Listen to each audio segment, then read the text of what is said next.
প্রকৃতিপ্রেমী মানুষের মিলন মেলায় পরিণত হয়েছে পর্যটন উপজেলা পশ্চিম বাঁশখালীর সমুদ্র সৈকত। ঈদ উল ফিতরের আগের দিন হতে রবিবার 6 এপ্রিল পর্যন্ত হাজার হাজার পর্যটকের পদচারণায় মুখর হয়ে উঠেছে বঙ্গোপসাগরের প্রায় 25 কিলোমিটার দীর্ঘ সমুদ্র সৈকত। সৈকতে জোয়ার ভাটার ঢেউ ও সূর্যাস্তের সৌন্দর্য উপভোগ করে পর্যটন প্রেমীরা। 4 এপ্রিল শুক্রবার সরজমিন সৈকতে ভ্রমণে গিয়ে পর্যটকের উপচকোটা ভিড় দেখে প্রাবন্ধিক ও সংগঠক নুরুল মোহাম্মদ কাদের, দুই বন্ধু প্রবাসী নেচার আহমদ এবং ব্যবসায়ী দিদার আলমকে নিয়ে মুঠোফোনে সরজমিনে পর্যটন এলাকার দৃশ্য ধারণ করেন।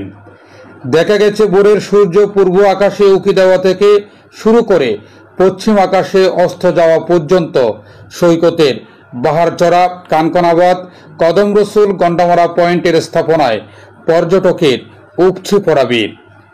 নগরদোলা, স্পিডবোটে জমে উঠেছে। তবে পর্যটকদের নিরাপত্তায় ছিল না কোনো ট্যুরিস্ট পুলিশ বা আইন শৃঙ্খলা বাহিনীর সদস্য। মুবারক, আজকে হচ্ছে ঈদের চতুর্থ দিন।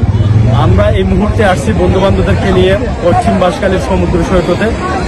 আমরা অত্যন্ত আনন্দিত, অভিভূত। এই যে আজকে থেকে আমরা 5-6 বছর পূর্বে আমরা এখানে আন্দোলন করেছিলাম পশ্চিম বাঁশখালী হোক দ্বিতীয় সমুদ্র সৈকত। আজকে এই প্রোগ্রামে আসে, আজকে বেড়াতে এসে দেখলাম একেবারে পরিপূর্ণ এখানে রূপ নিয়েছে। এখানে এই সমুদ্র সৈকতে বাচ্চাদের জন্য বিভিন্ন খেলনা এবং দোলন যেটা আছে সেটা, এরপর নাগরদোলা রয়েছে এখানে স্পিডবোট এবং বিভিন্ন রেস্টুরেন্ট এবং সে সাথে অবয়ব সবকিছু গড়ে উঠছে। আমরা সম্প্রতি জানাচ্ছি সরকার কর্তৃক এখানে পর্যটনের জন্য টুরিস্ট পুলিশের একটা ব্যবস্থা করা হয়েছে। টুরিস্ট পুলিশ ক্যাম্প করা হবে।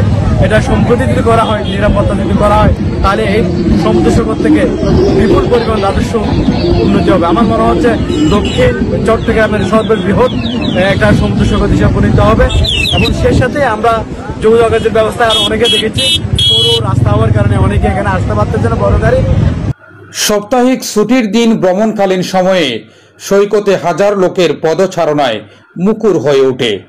সমুদ্র তীর জুড়ে সারি সারি সবুজ ঝাউবন, সাগরের বেড়িবাঁধের বিশাল ডালতে উৎপন্ন বিভিন্ন চাষাবাদ ও মাছ চাষ পর্যটকদের অতিরিক্ত সৌন্দর্য উপভোগ করার সুযোগ হয়েছে। বাঁশখালীর সমুদ্র উপকূলে প্রস্তাবিত মেরিন ড্রাইভ নির্মিত হলে দেশের পর্যটন শিল্পের অপার সম্ভাবনা হবে বাঁশখালীর সমুদ্র সৈকত। রাস্তাঘাট উন্নত হলে এখান থেকে কুতুবদিয়া চ্যানেল ও কুতুবদিয়া